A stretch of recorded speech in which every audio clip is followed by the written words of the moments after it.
very pleased to be together for the signing event of the action plan to end the recruitment and use of children between the Sudan People's Liberation North, SPLM North, and the United Nations. So we have a very simple program. I will introduce the speakers who will have approximately 10 minutes each to make a statement. After that, we will proceed to the signing of the action plan. This is a great moment for children's rights, and we hope that the signing of the action plan will have a meaningful rollout in the coming days as other parties actually sign. So I will start by first giving the floor to the SPLM North Chairman, Mr. Malik, to make a statement. Mr. Agar, you have the floor.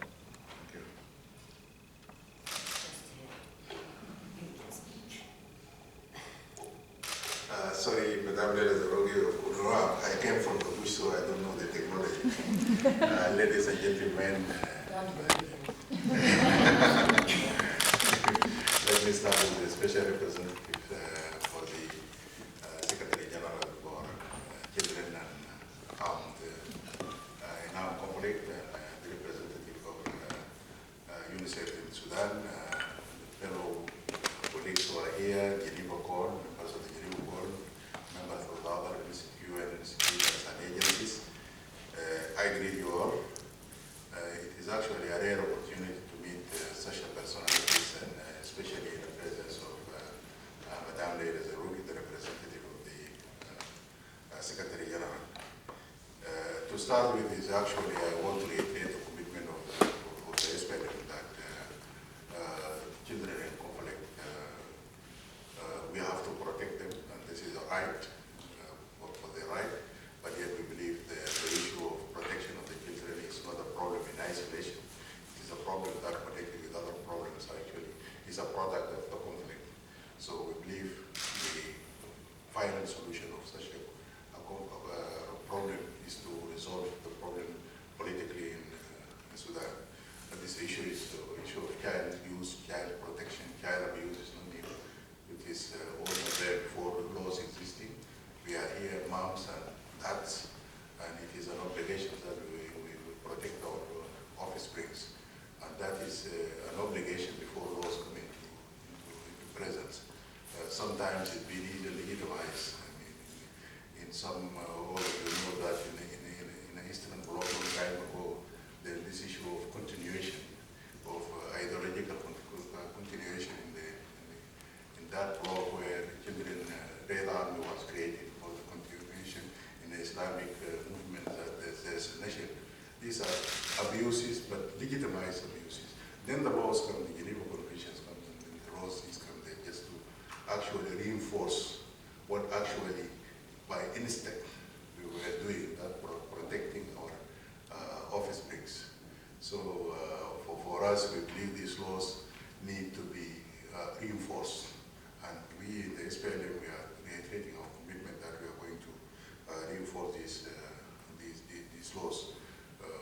This is also dependent on so many considerations. One of the considerations is the existence of the conflict itself, and this conflict also, I would want to say also there is no generality, because I believe so many armed movements have signed this agreement.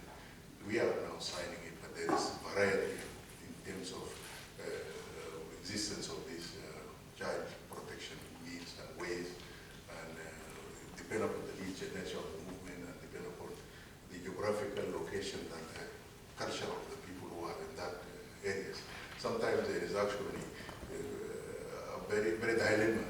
Where is the child's rights when some of the communities, as I came from, the child is born to be spared, especially when he's a man. They will say you will be taught from younghood that you are born to be spared, and that means the man is born to be killed or to be fired. So you grow up on that notion, and when the war comes, then you don't ask questions, because this is the reason why you are produced in this world. But I mean, there is so many cultural also conflicts and other aspect that make it difficult sometimes how to control such an issues. And there are so many issues when we were discussing that flare up, and these are the reasons. Sometimes child are involved not because they want to be involved, but sometimes because they were forced by conditions to be involved. But whatever the case it is, child is a child wherever he is, and wherever he is existing, he has right to, he deserves to protect, to be protected, and deserve the rights to be exercised by others. But there is again the dilemma, the 7 million question, where sometimes our colleagues ask, when the children were released, where do they go? No schools, no institutions. So many problems of this one. No community-based institution that can absorb these people. But yet again, this is not an excuse. The rising has to be done, is that children has to be protected. And we are committed for that one. And when we are committing pen to paper here, that means we are retreating. We have done a lot. This one we signed a deal with the Geneva Convention of protecting the child and women, and also we signed eradication of mines, landmines, and others. In our areas, we have laws, we have systems of governance. We are running schools at the level of director where children were, this school were recognized in East Africa where they get the education there. And I believe we are trying to protect the child under such dire conditions that we're working on. But in the meantime, when we are protecting here, the daily also there is almost weekly or Khartoum will invite his airplanes to come and bombard us every now and then when we are protecting them. Also the children protected in an unprotected environment, in a conflict environment. But yet, as I said, let me reiterate it again, we are for that one, we are for the protection, and we are ready to cooperate with the UN agencies and also for the UN agencies. Actually, the problem is the resources and good mechanisms of how to achieve this. We don't have the necessary resources. Yeah, sure that the UN does not come in a bucket. There has to be a level, ground level for them to come in, like institutions that they can support. But we want them not to be generous, but also to exercise their obligations with us. And there will be a joint monitoring teams and there will be UN reports. So this one is also opening a gate for us so that we engage with the UN, because as a non-state actors, we have a disadvantage of where the UN and UN agencies and others, NGOs, they are tied to the sovereignty of states. When we don't have that leverage or actually opportunity of airing out or protecting ourselves against media, against allegations that sometimes are merely believed because there is no other voice to dispute them until this one. But opening this channel of monitoring together, reporting together will also ease at least some of our difficulties to this end. So I thank you all and those who work with us diligently for a long time, and Geneva all for a lot of time they were there. The members of the UNICEF, I believe they were not clandestine, but in a long way doing some activities in our areas. And my special thanks goes to where Madame Reda Zeroubi. When we sing we had a heated discussion in her office. They said, how are we? Why are we listening? And then some of my colleagues will say, but they are only 11, forgetting that there is a principle. Whether one child or whether 10 children, that's a principle. But we had also, because we were saying that we are wrongly enlisted because we were not there to defend ourselves. And how did we work? But again, we understand that their competency is that they do things the way they believe also is critical for them. So we appreciate that one, and Madam Miller, we appreciate your efforts, UNICEF and other people who are involved in the international community. Thank you.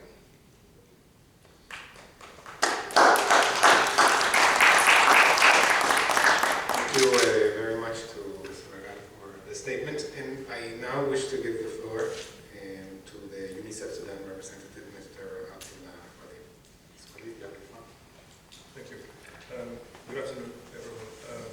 Special Representative Zaroubi, members of the diplomatic community, Chairman Agar, members of the diplomatic community, representatives of UN agencies as well as non-governmental organizations. This 20th of November, 3 days ago, the General Assembly called on all countries to introduce an annual event that's known as Universal Children's Day. We celebrated 3 days ago. Some countries celebrate this on different days. 60 years on, and that event or that special day was to encourage fraternity and understanding between children all over the world, and more importantly, promoting the welfare of children. 60 years on, and 70 years since the inception of UNICEF, we still have to advocate for the welfare and welfare of children. However, a day like this helps in a step, small but significant step, in that promise that we made years ago, decades ago. And we'll be recommitting ourselves to save these principles and to protect children where they are. Sudan has already made significant gains in terms of children's well-being. Sudan also has a lot of issues stacked against it. Sudan has faced almost 50 years of civil war, and of course children and women bear the brunt of the violence that takes place. The United Nations and UNICEF has been in Sudan since 1952, and we are committed to continuing to helping the people of Sudan, and we are committing to helping SPLM North and Chairman Agar's leadership to make sure that the implementation of this agreement we will exercise whatever that's possible to make sure that you have the support you need. And of course, the fact that we have members of the donor community and members of the friends of this process of CAG, and it's also an indication of that commitment. Today, I think, as I said, it's a day of hope, and I'm looking forward to making sure that, especially in the areas under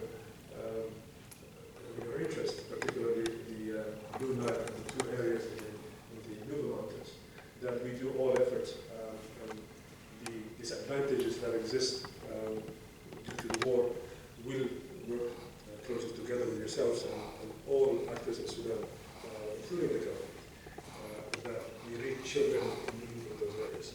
I thank you for your commitment, your leadership, and this would not have been possible had it not been the push and the agitation from the leadership of Special Representative Zaroubi. I think we are grateful, and also grateful to both the HDC, which really helped facilitate, as well as the Geneva Corps for assisting in this process. Thank you very much.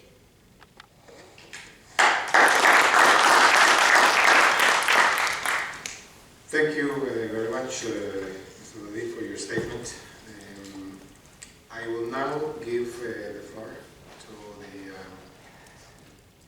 Special Representative of the Secretary General on Children in Armed Conflict, Ms. Naina Saroui. You have the floor, madam. Thank you very much, Chairman Agar, dear Abdallah, and Excellencies, representative of the government present, Geneva Call, of course, and also the Institute, because I think you all contribute to this meeting today. We would not be able to do it without, first of all, Geneva Call organizing this meeting here. Also, I would like to emphasize that we appreciate that you are here and you make it yourself to come and to join us for finalizing the process and coming to sign the action plan. would like to say that for me, particularly as a special representative of children in armed conflict, this year is our 20th anniversary, as you know. So we started, as you were all aware, 2 years ago we started a campaign, UNICEF Children Not Soldiers, and we dedicated this campaign first to start with governments. Because for me, first you have to convince the government to make sure that in conflict setting, where you have problems, you need laws, you need legal framework, you need commitment from the member states concerned, and you need to ensure then that non-state actors are also held accountable as parties to conflict, to ensure the protection of children. I think we managed to get all the member states on our list to join the campaign from its launch, and now all of them are engaging in they signed the action plan and we are in the implementation. For us, and we were very pleased that the Security Council, they asked us also to engage with non-state actors and to ensure that they are, because in the 7 countries concerned by the campaign, we had 33 non-state actors. So we are pleased to have more and more non-state actors coming to engage with us, to sign action plan. We are preparing others coming. We are in a process with several other non-state actors in different countries. We are pleased to see that member states concerned are encouraging this move. This means that we will have then the space to implement. We will have the opportunity to remind everyone with their responsibility and to ensure that at the end it's not just to sign a paper, but we will have on the ground, we will see change in the lives of the children that, as you said, Chairman, they are affected by war. It's a difficult context. Sometimes they are, it's very hard to ensure that they are fully protected, but at least what we can do, all of us, we and the parties to conflict, we become. What we can prevent, what we can avoid, what we can think about, and this comes with the leadership and the commitment and the genuine commitment, and also when we engage in good faith. And I said that every time, that we cannot achieve results unless people that are on the ground, the parties that have the full responsibility to ensure that while they are going to war, they remember that we have rules and we have boundary, and we have to take the necessary measure, the precautionary measure, the distinction, that all what is already for adult apply twice when it comes to children. And I always say you cannot ensure whatever sustainable peace, getting to something positive, if the next generation is not protected, if the future leaders, and in many conflict settings, they are the majority. Today they are not the minority, they are the majority. In many settings, we are in Europe, sometimes they are 20%, sometimes even less, sometimes a little bit more, but in conflict setting, they are at minimum 50%, the under 18. We are in a context in Sudan that we don't need to change laws. They already ratified the Convention on the Right of the Child, the optional protocol on involvement of children in armed conflict. They endorsed the Paris Principle to consider children associated with non-state actors or for our armed forces as victims and treated as such. So we have the legal framework. It's about implementation. We are all committed, and UNICEF is here, committed to do whatever they can.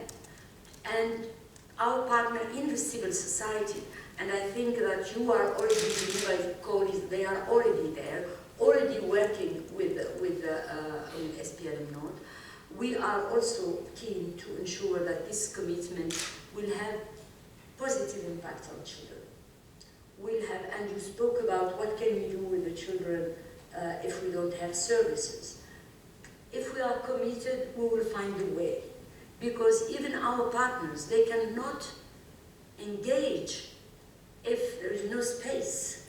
If we have the space and we have the commitment of the parties, then it's easy for me to go and talk to member states and say, we need your support for these programs, because we have people that are keen to ensure that these services are protected, are not diverted from their objective, and the children will benefit from this. So for me, I will do all what I can, and my team is committed. I know that UNICEF is committed. I know that other partners are committed to do whatever we can. We are in a process in Sudan that the government signed an action plan this year. We insisted on implementing this action plan. We are working closely with them. Now we have the signing with you. We will continue with the other armed groups that are involved. And as you said, we are also committed to push for ending the conflict, for the political solution, to ensure that not only we are dealing with the effect of the conflict today, but the aim is to ensure that at the end we'll have a peace process and we will have an agreement to end the conflict and to move forward and to ensure that the children of Sudan that suffered for a long time, as you mentioned, now we are 15 years in this terrible situation, to see that the children will have hope, will have peaceful society where they can reclaim their childhood and where they can dream of a better future.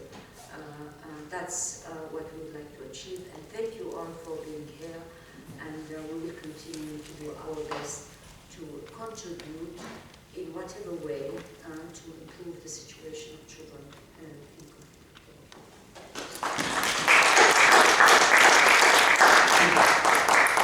I wish to thank Ms. Nenas Louis for her statement. And now we will move to the signing of the action plan.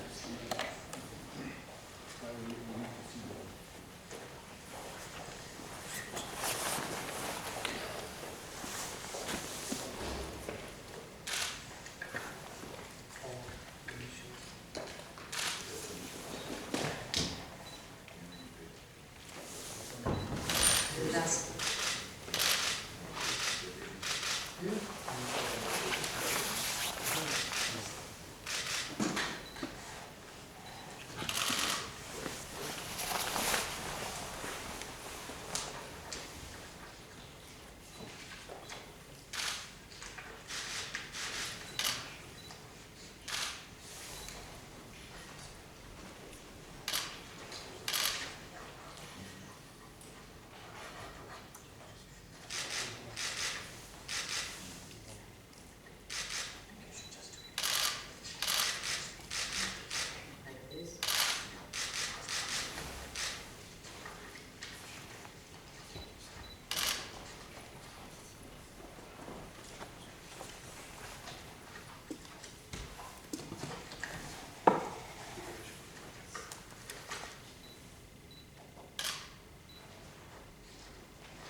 congratulations for the signing of the action plan on the recruitment and use of children between the SPLM North and the United Nations. We thank everybody for their presence today, and I think immediately following some photo opportunities after the signature, we will have a media event here in this room. So thank you very much to everyone. If we ask you for a photo with the documents, send the documents all together, if you don't mind. Pleasure.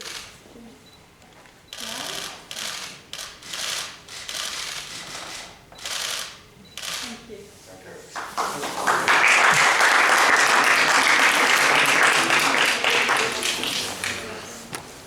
It's fine, I'll just,